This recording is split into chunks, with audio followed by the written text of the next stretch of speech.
नमस्कार, स्वागत है सभी का हमारे YouTube चैनल नॉलेज रन में, जहां हम कक्षा 8 भाषा भारती के हल देख रहे हैं।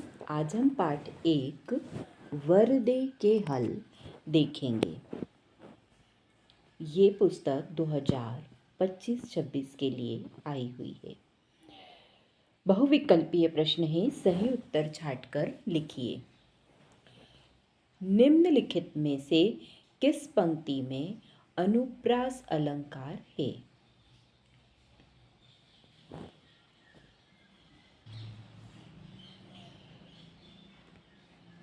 तय हर प्रकाश भर, काठ अंध उर के बंधन स्तर, वरदे वीणावादिनी वरदे, प्रिय स्वतंत्र रव अमृत मंत्र रव। तो इसका सही आंसर है वरदे वीणावादिनी वरदे। दूसरा है अमृत पीयूष खालिस्तान। आमय पर्याय शब्दों में रिक्त स्थान के लिए प्रयुक्त शब्द कौन सा है? गरल, अमर, सुधा या गहन? तो इसका सही आंसर आएगा सुधा।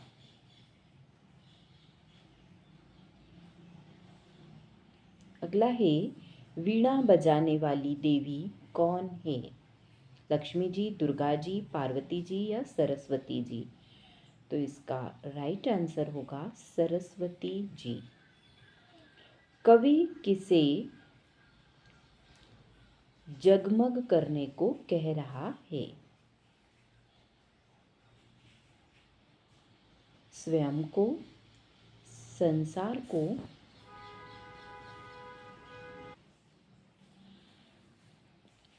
स्वयं को, संसार को, घर को या विद्यालय को? तो इसका सही आंसर है संसार को। इसके बाद नेक्स्ट है कवि किसके बंधन काटने की बात कह रहा है? हृदय के, पक्षियों के, बादल के या वीणा के? तो इसका सही आंसर है हृदय के। अगला है नीचे दिए गए शब्दों में से उचित शब्द चुनकर रिक्त स्थानों की पूर्ति कीजिए। प्रश्न नंबर 6, वरदे कविता के रचयिता निराला हैं। अगला है कवि ने भारत में अमृत मंत्र भरने की बात कही है। सही आंसर अमृत। हिंदी कविता को मुक्त छंद निराला जी की देन है। मुक्त छंद। अगला है प्रकाश का विलोम शब्द अंधकार है। तो अंधकार का विलोम प्रकाश। अगला है उपमा अलंकार के 4 अंग होते हैं। कितने अंग होते हैं? 4 अंग। अगला है अति लघुत्तरीय प्रश्न। प्रश्न नंबर 11, जलद मद्र रव से कवि का क्या आशय है? तो जलद मद्र रव से कवि का आशय बादलों की गंभीर ध्वनि से है। अगला है कविता में कवि कौन सा निर्झर बहाने की बात कह रहा है? तो कविता में कवि ज्ञान का निर्झर बहाने की बात कह रहा है।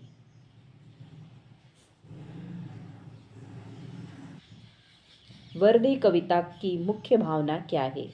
वरदे कविता की मुख्य भावना अंधकार के बंधनों से सबको आजाद करना है। अगला है प्रश्न नंबर 14, इन शब्दों की वर्तनी शुद्ध करके लिखिए। मातृभूमि, निर्झर, ध्रुकारा और अमृत। तो इनके सही वर्तनी लिख रखी है मातृभूमि, निर्झर, प्रकाश और अमृत। अगला देखिए लघुत्तरीय प्रश्न। प्रश्न नंबर 15, निम्नलिखित पंक्तियों का भाव स्पष्ट कीजिए। नव नभ के नव विहग वृंद को नव पर नव स्वर दे। तो आंसर है इसका, कवि कह रहा है कि नए आकाश के नए पक्षियों के समूह को नए पंख और नए स्वर दीजिए।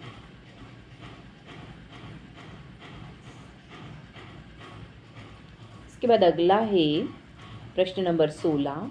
नवजात शिशु के चरण कमल के समान सुंदर हैं।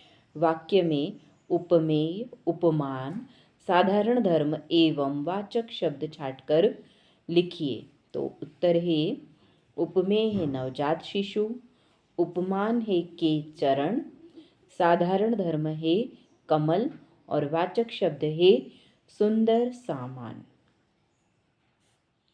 इसके बाद प्रश्न नंबर 17 है, आकाश के 3 पर्यायवाची शब्द लिखकर उन्हें वाक्यों में प्रयोग कीजिए।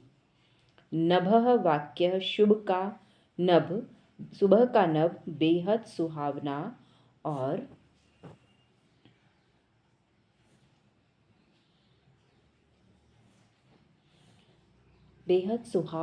और शांतिपूर्ण होता है। इसके बाद है दूसरा, गगनः वाक्यः, पक्षी गगन में ऊंची उड़ान भरते हैं।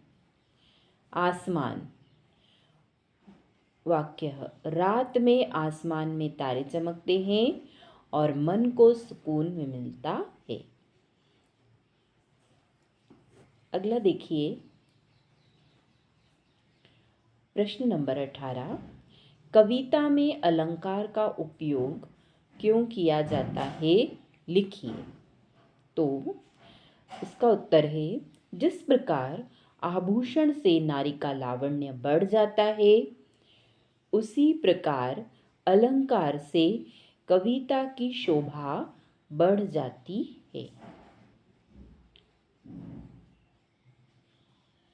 अगला है प्रश्न नंबर 19, आप मां सरस्वती से अपने राष्ट्र के लिए वरदान में क्या क्या मांगना चाहते हैं।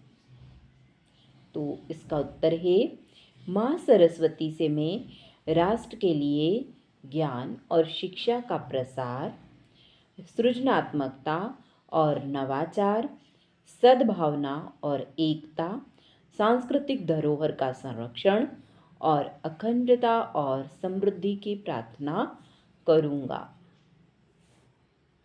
अगला है प्रश्न नंबर 20, आप अपने विद्यालय में कौन कौन से नए परिवर्तन चाहेंगे और